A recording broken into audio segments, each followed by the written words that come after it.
Hello students, welcome to the home tuition again. आज हम लोग सीबीएसई क्लास 10th का पॉलिनोमियल चैप्टर कवर करेंगे। पॉलिनोमियल चैप्टर को आज हम एक ही वीडियो में इस पूरा ख़त्म कर देंगे। पहले माइंड मैप के साथ स्टार्ट करते हैं, तो सीधे सीधे बिना टाइम वेस्ट किए डायरेक्ट ही आते हैं पॉलिनोमियल चैप्टर को समझने में।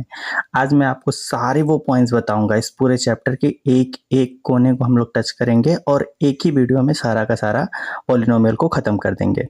सबसे पहले पॉलिनोमियल चैप्टर में सबसे पहले हम इसमें पढ़ेंगे कि व्हाट इज पॉलिनोमियल।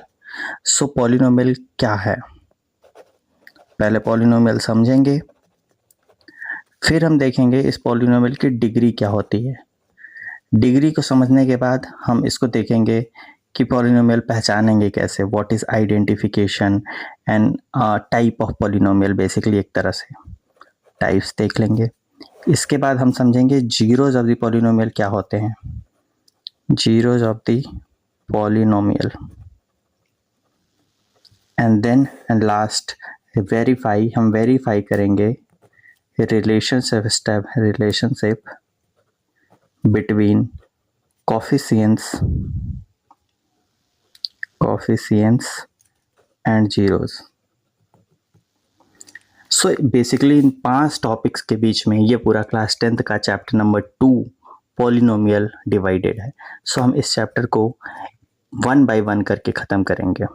तो सबसे पहले स्टार्ट करते हैं व्हाट इज़ पॉलिनोमियल। तो पॉलिनोमियल किसको बोलते हैं, कोई भी एक ऐसा अलजेब्रिक एक्सप्रेशन, अलजेब्रिक एक्सप्रेशन यानी कि जिसमें अलजेब्रिक एक्सप्रेशन यानी कि कुछ कांस्टेंट और कुछ वेरिएबल टर्म्स होंगे। ऐसा कोई भी अलजेब्रिक एक्सप्रेशन जिसमें वेरिएबल की जो पावर है वो एक नॉन नेगेटिव एक्सपोनेंट होना चाहिए, non negative, a x square plus b x plus C.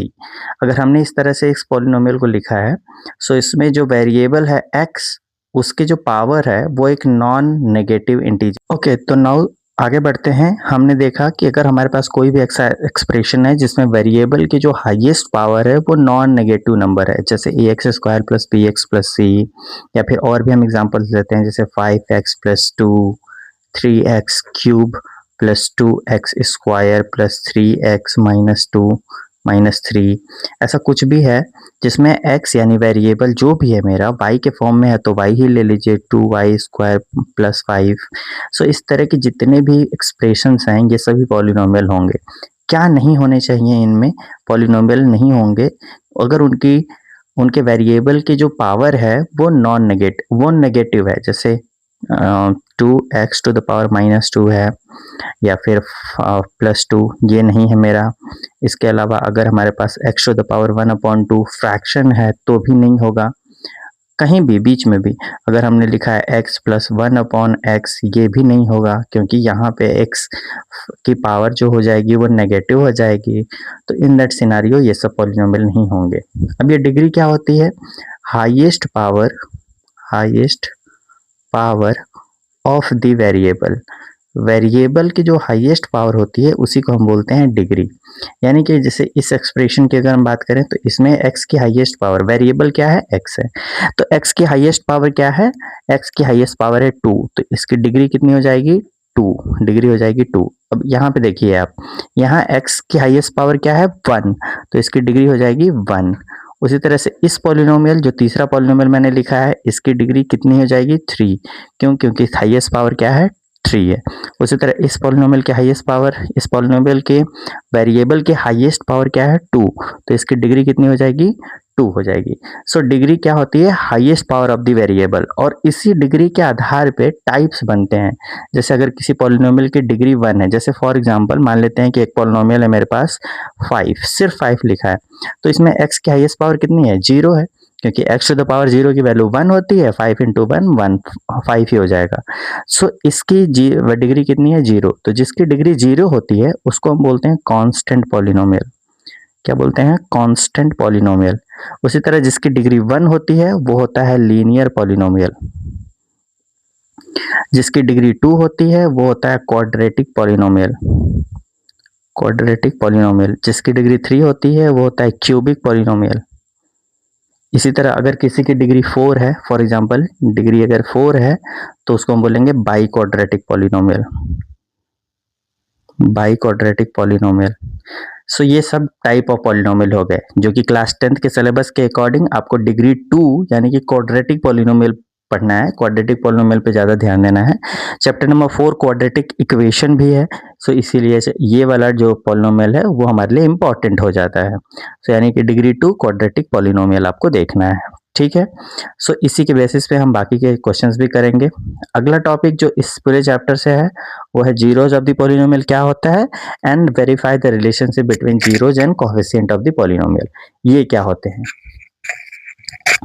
Okay, सो थोड़ा आगे बढ़ते हैं। अब देखते हैं जीरोज ऑफ द पॉलिनोमियल क्या होते हैं। अपने टाइप देख लिया, टाइप हमने समझ लिया, डिग्री समझ ली, पॉलिनोमियल समझ लिया। अगर हम इस टाइप को आइडेंटिफाई करें ग्राफ के फॉर्म में, सो अगर कोई ग्राफ किसी पॉलिनोमियल की जो लाइन है वो ग्राफ में एक्स एक्सिस को एक बार कट करती है तो उसकी डिग्री 1 हो जाती है। अगर वो उसी एक्स एक्सिस को 2 बार कट करेगी तो उसकी डिग्री 2 हो जाएगी, 3 बार कट करेगी तो उसकी डिग्री 3 हो जाएगी। जैसा कि मैं आपको यहाँ पे दिखा देता हूँ, आप यहाँ पे ध्यान से देखिए। यहाँ पे हमारे पास ये हमारे पास लाइन है पॉलिनोमियल की, इसने एक्स एक्सिस को एक बार कट किया तो इसकी डिग्री 1 हो जाएगी। इसने इसको 2 बार टच किया है तो इसकी डिग्री हो जाएगी 2। यहाँ पे देखिए इसने इसको 3 बार एक्स एक्सिस को 3 बार कट किया है 1 2 3 तो इसकी डिग्री हो जाएगी 3, यानी ये क्यूबिक पॉलिनोमियल हो जाएगा। सो आप यहाँ पे आसानी से देख सकते हैं कि यानी एक्स एक्सिस, सिर्फ एक्स एक्सिस पे हम ध्यान दे रहे हैं कि एक्स एक्सिस कितनी बार टच हुआ है या कितनी बार कट हुआ है। सो जितनी बार इंटरसेक्ट होगा x axis by the line of the polynomial then उसको हम बोलेंगे वही हमारी क्या हो जाएगी, डिग्री हो जाएगी। सो थोड़ा आगे बढ़ते हैं इसमें। अगला हम लोग देखेंगे जीरोज ऑफ द पॉलिनोमियल क्या होते हैं। सो जीरोज ऑफ द पॉलिनोमियल को समझने से पहले आप ये समझिए कि ये जीरोज ऑफ द पॉलिनोमियल है क्या।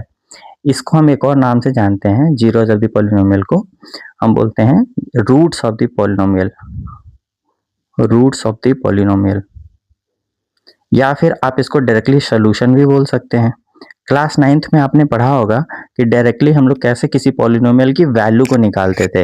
अगर उस पॉलिनोमियल की वैल्यू को x इक्वल टू 2 पे निकालना था तो उस पूरे पॉलिनोमियल में x की जगह पे हम लोग 2 पुट डाउन कर देते थे तो हमें वैल्यू ऑफ द पॉलिनोमियल निकल के आती थी। वैसे ही अगर मुझे पता करना हो कि जीरोज ऑफ द पॉलिनोमियल क्या है तो जीरोज ऑफ द पॉलिनोमियल वो वैल्यू है जिस वैल्यू पे उस पूरे पॉलिनोमियल की x की ऐसी वैल्यू जिस पे पूरे पॉलिनोमियल की वैल्यू 0 हो जाए। फॉर एग्जांपल अगर मैं आपको बोलूं कि 2x, सिर्फ अगर 2x मेरे पास पॉलिनोमियल है तो x की ऐसी कौन सी वैल्यू है जिस वैल्यू पे ये पूरा पॉलिनोमियल 0 बन जाएगा, तो वो है 0, x इक्वल टू 0 है। 2 इंटू 0 करेंगे तो 0 हो जाएगा, मतलब इसके जीरोज कितने हो जाएंगे, जीरो ऑफ द पॉलिनोमियल क्या हो जाएगा, दैट इज 0 हो जाएगा। उसी तरह अगर हमारे पास x प्लस 5 है तो यानी कि x की ऐसी कौन सी वैल्यू रहेगी जिसपे पूरा पॉलिनोमियल 0 हो जाएगा, तो -5 रहेगा, -5 प्लस 5 होके 0 हो जाएगा। यानी x की वैल्यू -5 अगर हम रख दें तो वो यानी कि -5 is called zero of the polynomial. तो zero of the polynomial basically क्या है, zero of the polynomial x की वो वैल्यू या वेरिएबल की वो वैल्यू है जिस वैल्यू पे पूरा का पूरा पॉलिनोमियल 0 बन जा रहा है। ठीक है, आई होप आप लोग समझ गए होंगे ये। सो आइए समझते हैं थोड़ा सा और आगे। सो हमने standard form of quadratic polynomial देखा है, that is ax square plus bx plus c is a standard form of polynomial। अब हम किसी भी क्वाड्रेटिक पॉलिनोमियल के जीरोस को पता करेंगे। इससे पहले मैं आपको क्वाड्रेटिक पॉलिनोमियल से पहले थोड़ा बहुत लीनियर पॉलिनोमियल को समझा देता हूँ। जैसे मान लेते हैं आपके पास फॉर एग्जांपल आपके पास 5x प्लस 3, ये एक एक्सप्रेशन है जो कि एक क्या है, लीनियर एक्सप्रेशन है, लीनियर पॉलिनोमियल है, क्योंकि इसमें x की डिग्री कितनी है, 1 है। आई होप आपको डिग्री निकालने आ गया होगा, थोड़ी देर पहले मैंने डिग्री निकालना बताया था कि जो भी हमारे पास वेरिएबल है उसकी जो हाईएस्ट पावर है, तो हाईएस्ट पावर इसकी 1 है तो इसकी डिग्री 1 हो जाएगी। इस तरह के जीरोज में हमें x की एक ऐसी वैल्यू फाइंड आउट करनी है जिसपे इस पूरे पॉलिनोमियल की वैल्यू 0 हो जाए। क्यों ना हम इसी को 0 के इक्वल कर दें, इससे क्या होगा कि हमें x की वो वैल्यू निकल के आएगी जिस पे ये पूरा का पूरा पॉलिनोमियल 0 होना है। So 5x will equal to -3 and x equal to -3/5. So -3/5 is the value at which 5x + 3 will be 0. सो इसका मतलब ये उसका जीरोज हो गया। सो इससे आपको कंक्लूजन ये निकल के आएगा कि अगर हमारे पास लीनियर पॉलिनोमियल होगा तो उसकी एक डिग्री निकल के एक जीरोज निकल के आएंगे, यानी कि उसका एक ही सोल्यूशन होगा। इसी तरह से अगर क्वाड्रेटिक पॉलिनोमियल होगा तो उसके दो मैक्सिमम जीरोज पॉसिबल हो सकता है, एक भी हो सकता है 0 हो या हो सकता है 2 हो, 2 से ज़्यादा नहीं होगा।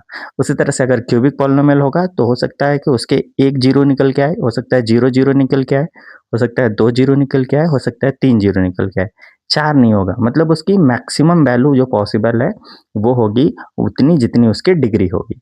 ठीक है, किसी भी पॉलिनोमियल के जीरो नंबर ऑफ जीरोज उतने हो सकते हैं जितनी उसकी डिग्री हो सकती है, उससे ज़्यादा नहीं हो सकते।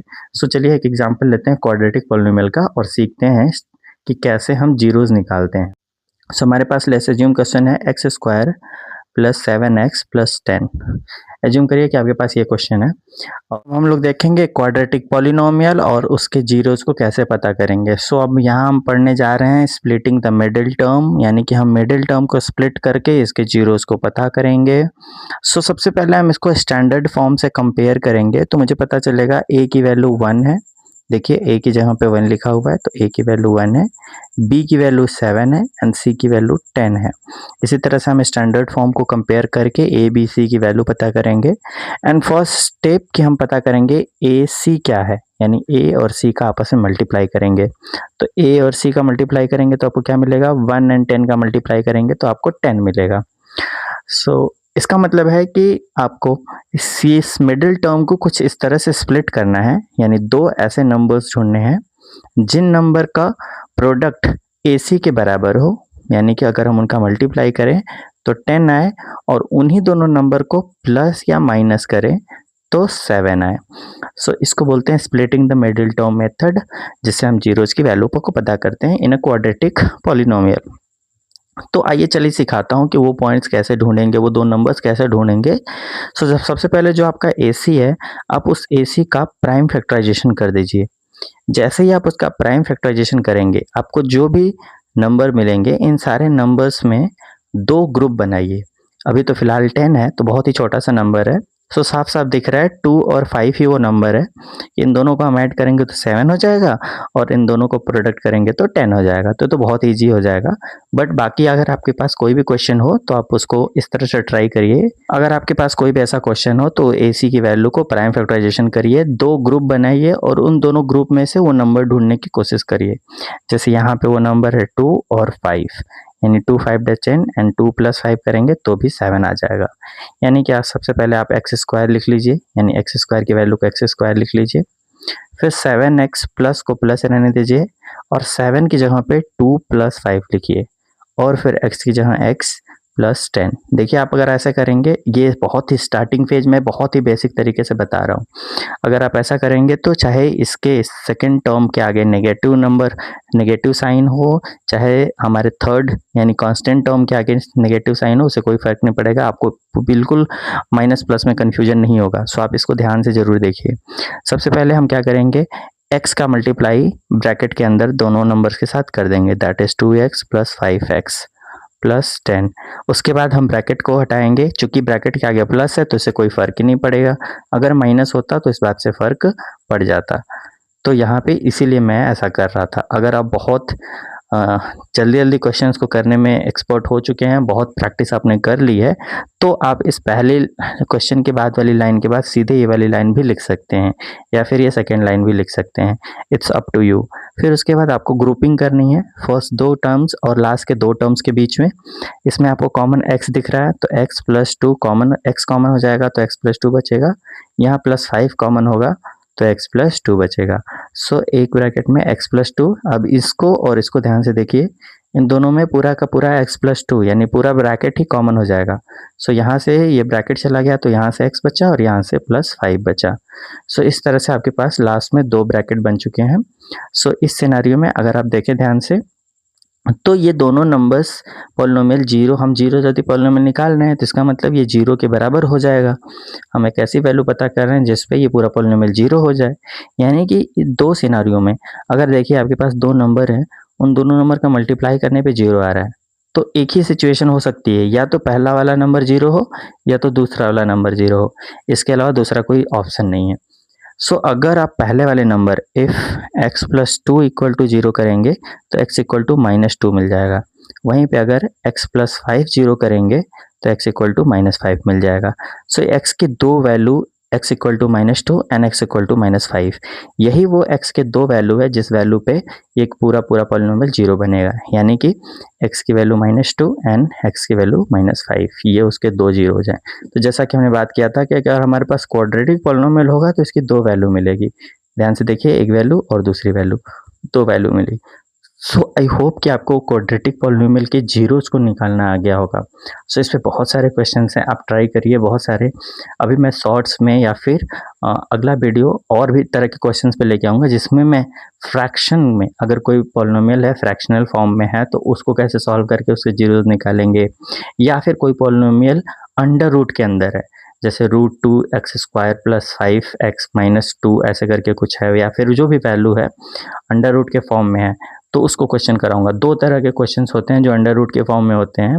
एक तो एक होता है जो a और c अंडर रूट में हो और मिडिल टर्म एक नॉर्मल होल नंबर के फॉर्म में हो।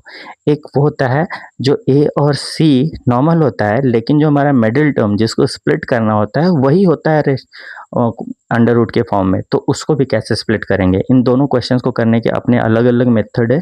मैं दोनों मेथड को सिखाऊंगा, आप उसको ऑन वीडियोस को फॉलो करके रखिए, मुझे सब्सक्राइब करके रखिए, लाइक करके रखिए वीडियो को, और बेल आइकन को ज़रूर प्रेस करके रखिए ताकि वो क्वेश्चंस मैं अपलोड करूं तो वो आपको मिल पाए और आप ट्रिक के साथ आसानी से सीख पाओ। एक ही वीडियो में बहुत ही छोटी सी वीडियो बनाऊंगा उन क्वेश्चंस के लिए, और आप एक ही वीडियो में वो क्वेश्चंस करना सीख जाएंगे। सो इस बात का ध्यान रखिए। आगे हम लोग देखते हैं, ये हमने देखा second zero of the polynomial. अब जैसे कि हमें दोनों जीरोज मिल चुके हैं, सो एक जीरोज को हम अल्फा बोलेंगे और एक दूसरे जीरोज को हम बीटा बोलेंगे। So this is called alpha. Now तो अभी हम लोग चैप्टर के लास्ट पार्ट पे आ चुके हैं, that is verifying the relationship between zeros and its coefficients.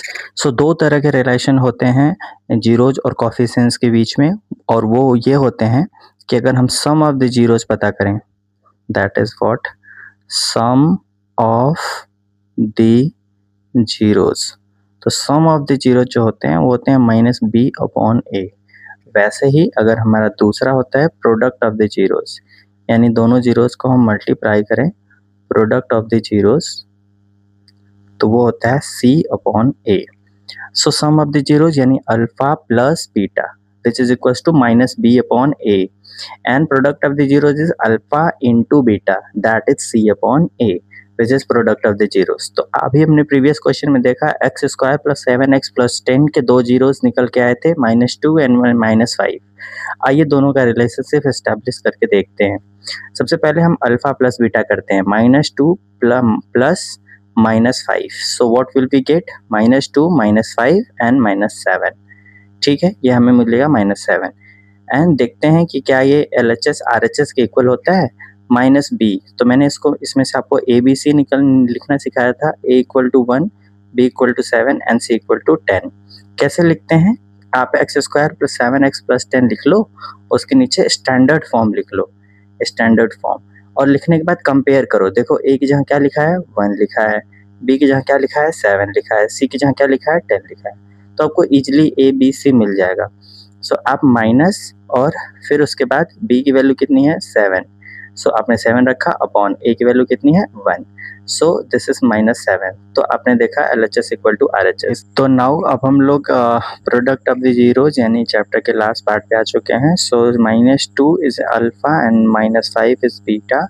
चलिए देखते हैं क्या ये RHS यानी कि c/a, c यानी कि 10/1 के बराबर हो सकता है। So this is -2 and multiply to -5 will gives you 10, which is also equals to 10.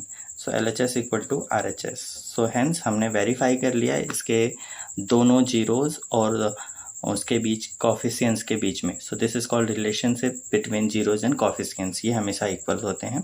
So -b/a is sum of zeros and c/a is product of zeros।